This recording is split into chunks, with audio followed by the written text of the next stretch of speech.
My question again to the minister is, what is the mechanism you have to monitor the way in which these loans are disbursed, what rates they are being disbursed, what harassment people are going through because of recoveries, and what is the outcomes which is coming out of Mudra loans? But of course, this recovery harassment is something which I want to very clearly put it on the table. Very welcome if the honourable member has instances of harassment going on somewhere, which we'll definitely attend to. But no.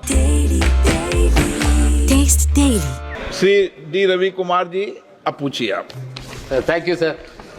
Sir, the government has collected 6,14,036 crores up to 2023-24 as GST compensation cess, sir.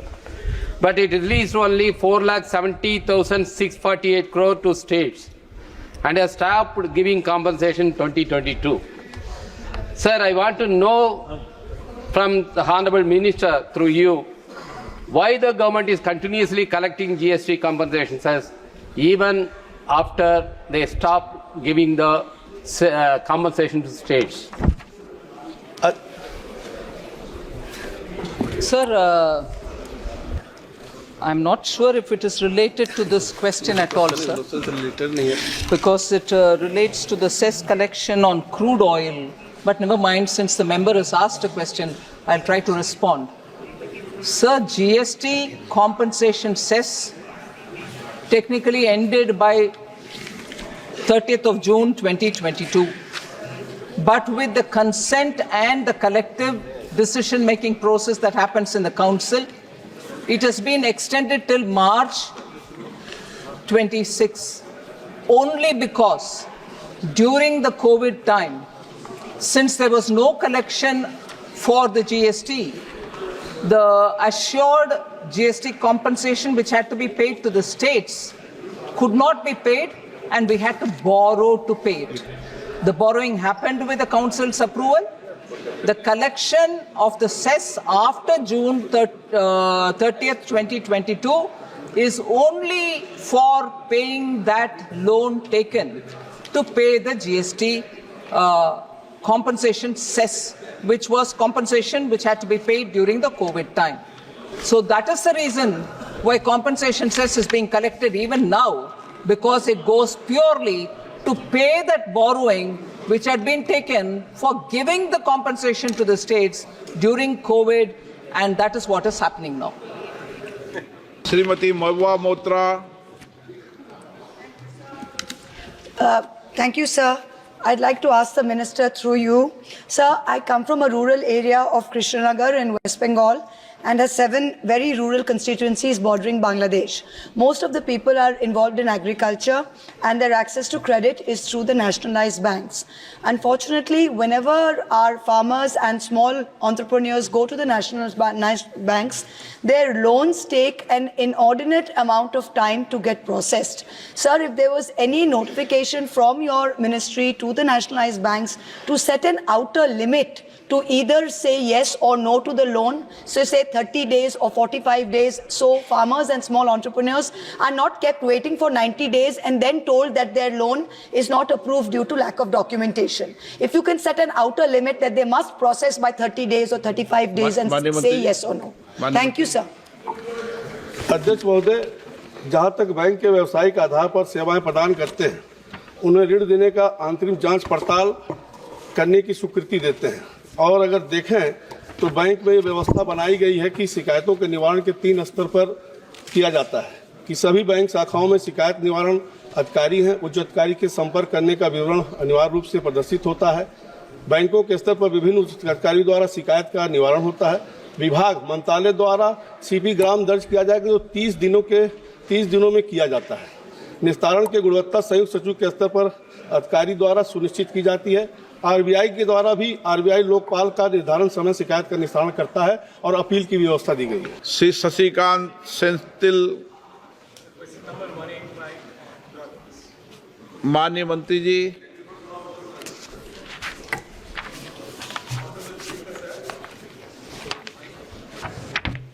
Honorable Speaker. बोलिए, चालू हो जाएगा mic. 1 second लगता है. Honorable Speaker, sir, I wanted to ask to you, to the Honorable Minister, about the ways in which the Mudra loans are disbursed and monitored. there has been a lot of complaints about the way the loans are dispersed to the kind of beneficiaries and also a lot of NPAs. So they have answered my question. I had asked for the average rate of interest in all these Mudra loans, for which a range is given, which ranges from, if I take a public sector bank, it is 9.15 to 12.80, and if a private sector bank, 6.9, 6.28%. So my question is, what percentage of the loans are in the high end, 20 plus 28, and which means that a huge amount of interest is being charged? And what percentage has gone as NPA? Is there a mechanism from the government to monitor the outcomes of these Mudra loans? And also why there is so much of NPA coming in the Mudra loans? माननीय सभापति महोदय, मैं माननीय सदस्य को बताना चाहता हूं कि जो उन्होंने विषय उठाया है कि ब्याज के दर में, अगर देखें तो एक अत्यंत संवेदनशील प्रकरण है। मैं इसको विस्तार से सदन के पटल पर रखना चाहता हूं कि हमारे उपदेष्टा प्रधानमंत्री जी ने सारे पहलुओं पर विचार करने के बाद मुद्रा योजना प्रारंभ किया था। ये योजना मुख्यतः उन व्यक्तियों के लिए है जिन्होंने आज तक बैंकिंग सिस्टम से कोई भी लोन नहीं लिया है। यही कारण है कि सरकार ने किसी प्रकार का जैसे कोलेट्रल या किसी विशेष बैंक आदि का दायरा तय करने की कोशिश नहीं की है। इस योजना में कोई भी व्यक्ति जो अपने किसी भी प्रकार का व्यवसाय शुरू करना चाहता है, उस अपनी सही योजना के लिए बिना किसी कोलेट्रल के अपनी पसंद के किसी भी बैंक या वित्तीय संस्थान से ऋण ले सकता है। ब्याज दरें जहां तक RBI के निर्देश के अनुसार 1994 से ही डीरेगुलेटेड है, यह सरकार तय नहीं करती है। सभी बैंक अपनी ब्याज दरें स्वयं व्यावसायिक हितों के अनुसार तय करती हैं। बैंक ब्याजों के दरों की ऊंची अथवा ज़्यादा होने पर उधारकर्ता को सरकारी बैंकों से कम दर पर लोन लेने की पूरी स्वतंत्रता है। लेकिन ध्यान देने वाली बात यह है कि मुद्रा योजना के ज़्यादातर लोन कम ब्याज दरों पर वितरित की जा रही है। Honourable member. Because sir, it is very evident from the minister's answer that they have no idea about what outcomes are being created, no idea about what is happening on the ground as far as Mudra loans are concerned, no idea why NPAs are so many, what is the reason for the high percentage of NPAs. My question again to the minister is, what is the mechanism you have to monitor the way in which these loans are disbursed, what rates they are being disbursed, what harassment people are going through because of recoveries, and what is the outcomes which is coming out of Mudra loans?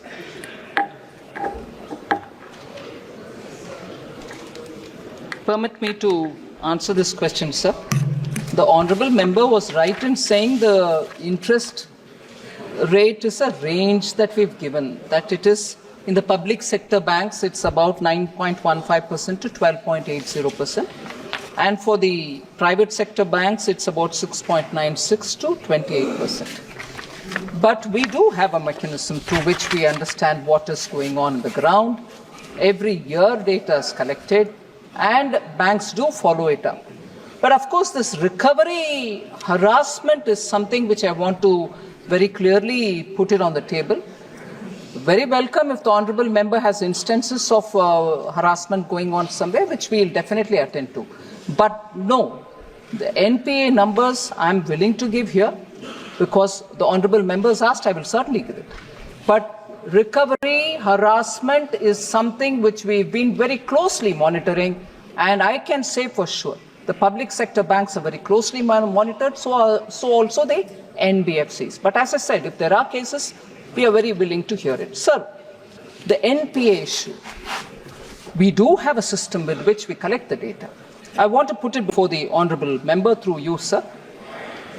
The PM Mudra loan NPA on disbursement, and I will give it for every year since 2018-19, 19-20, 20-21, up to 23-24. So if anything, the NPA is only coming down.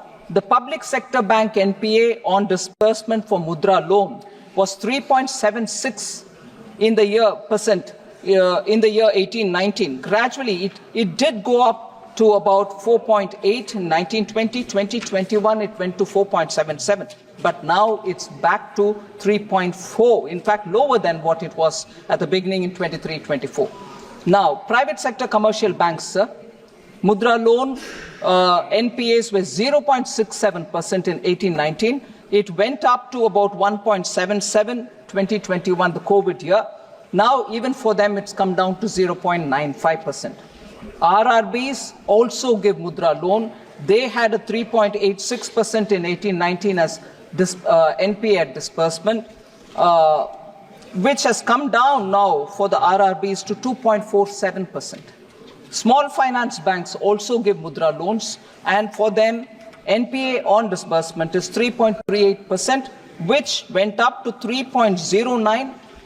Which actually reached to 0.39 during 2021, highest being in 18-19, but that has come down to 0.76%. So I want to highlight the fact that even state cooperative banks are giving PM Mudra loans. NBFCs, whose rate of interest is slightly higher than the public sector banks, even there, the NPA on disbursement was in 18-19 0.47, which has now come to 0.22. Overall, on Mudra loans, sir, it is at 2.10%, the NPA on disbursement. सुश्री परिणति Shinde. Sir मैं ये पूछना चाहती हूँ, I'd like to ask, a lot of villages are adopted by certain nationalized banks. But the moment there are 2 to 3 defaulters in those villages, the entire village has to pay for it. And the banks refuse to give the other people in those villages, they may be farmers, they may be youth, loans based on the fact that the other two people from that particular village have defaulted. And then when they take the grievance to the collector often says that this is not, ये मेरे नियंत्रण में नहीं है, it is under the नियंत्रण of the RBI. Because of which a lot of villages have not been able to avail of the facility of the Mudra loan. So, Madam Prime Minister, will something be done about this? And if there are just 2 defaulters in the village, will the entire village have to pay the price for those 2 people who have defaulted and not be able to get loans in the future? Honorable Speaker, sir, the Honorable Member's case doesn't seem to fit in the way in which banking operations work. But if in case this is happening in her area, I will take it very seriously up, sir. This is absolutely not the way in which Mudra loan disbursement happens, nor can the banks go about saying if there are people who have defaulted, 1 or 2 in a village, the whole village. I'm not sure, this is not the written practice, ma'am, but of course if this is happening, and I take the honourable member's word every bit seriously, I like to take the inputs and see, get into the details of it, sir.